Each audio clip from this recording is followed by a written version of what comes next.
Sunrisers Hyderabad அணிக்கு எதிரான அந்த மிகவும் வேதனைக்குரிய 5 விக்கெட் தோல்வியைத் தொடர்ந்து சென்னை சூப்பர் கிங்ஸ் அணி டாடா ஐபிஎல் 2026 தொடரிலிருந்து மிக முன்கூட்டியே வெளியேறும் ஒரு மோசமான நிலையை எதிர்நோக்கியுள்ளது. அவர்களின் பிளே ஆஃப் கனவுகள் இப்போது ஒரு மெல்லிய நூலிழையில் தொங்கிக் கொண்டிருப்பதுடன் தகுதி பெறுவதற்கான வாய்ப்பு வெறும் 6.8 முதல் 28.4% கடுமையாக குறைந்துள்ளது. இந்த தொடரின் தற்போதைய நிலவரப்படி Royal Challengers Bengaluru, Gujarat Titans மற்றும் சன்ரைசர்ஸ் ஹைதராபாத் ஆகிய அணிகள் ஏற்கனவே முதல் 3 பிளே ஆஃப் இடங்களை இரக்கமின்றி தக்கவைத்துக் கொண்டுள்ளன. இது லீக் சுற்றின் விறுவிறுப்பான இறுதிக் கட்டத்தை 4வது மற்றும் கடைசி இடத்திற்கான ஒரு குழப்பமான, பதற்றமான மற்றும் பல அணிகளுக்கிடையேயான தீவிர போராட்டமாக மாற்றியுள்ளது. தற்போது வெறும் 12 புள்ளிகள் மற்றும் -0.016 என்ற கவலையளிக்கும் மைனஸ் ரன் ரேட்டுடன் புள்ளிகள் பட்டியலில் ஒரு சங்கடமான 6வது இடத்தில் தவிக்கும் சிஎஸ்கேவின் விதி இனி அவர்கள் கையில் இல்லை.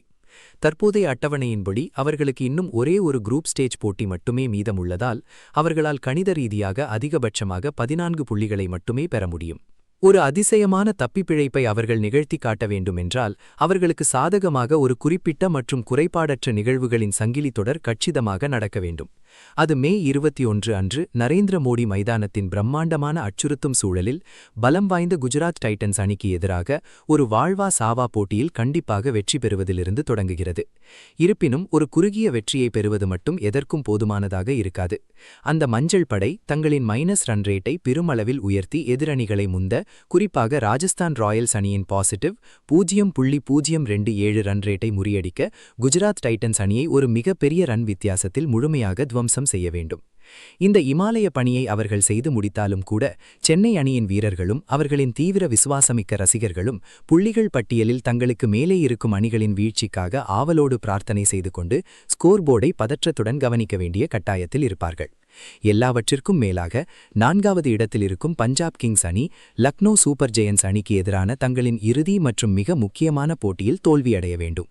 அப்போதுதான் பஞ்சாப் 15 புள்ளிகள் என்ற எட்ட முடியாத சுவரை எழுப்பாமல் 13 புள்ளிகளிலேயே முடங்கிப் போகும். அதே நேரத்தில் ராஜஸ்தான் ராயல்ஸ் மற்றும் கொல்கத்தா நைட் ரைடர்ஸ் ஆகிய இரு ஆபத்தான அணிகளும் தங்களின் மீதமுள்ள 2 போட்டிகளிலும் முற்றிலுமாக தடுமாறி தோற்க வேண்டும். அப்போதுதான் அந்த அணிகளால் அந்த 14 புள்ளிகள் என்ற மாயாஜால எல்லையை கடக்க தேவையான வெற்றிகளை பெற முடியாமல் போகும். இந்த அனைத்து வெளிப்புற முடிவுகளும் அவர்களுக்கு சாதகமாக சரியாக நடந்தால் மட்டுமே அது ஒரு தலைவலியை ஏற்படுத்தும் மிகப்பெரிய புள்ளிகள் சமநிலைக்கான டைபிரேக்கர் சூழலை உருவாக்கும். அதாவது அகமதாபாத்தில் குஜராத் அணிக்கு எதிராக சென்னை பெற்ற அந்த மாபெரும் வெற்றி மற்ற அணிகளை விட கணித ரீதியாக அதிக ஆதிக்கம் செலுத்தி அவர்களை முந்துவதற்கு போதுமானதாக இருந்ததா என்பதை பொறுத்தே சென்னையின் இறுதி பிழைப்பு அமையும். சுருக்கமாக சொன்னால் மஞ்சள் படை தங்கள் சாம்பியன்ஷிப் கனவை தக்கவைத்துக் கொண்டு பிளே ஆஃபிற்குள் நுழைய குறைபாகற்ற அதிரடியான கிரிக்கெட்டும் அக்மார்க் அதிர்ஷ்டமும் கலந்த ஒரு அசாத்தியமான கலவை அவசியமாகிறது. சன்ரைசர்ஸ்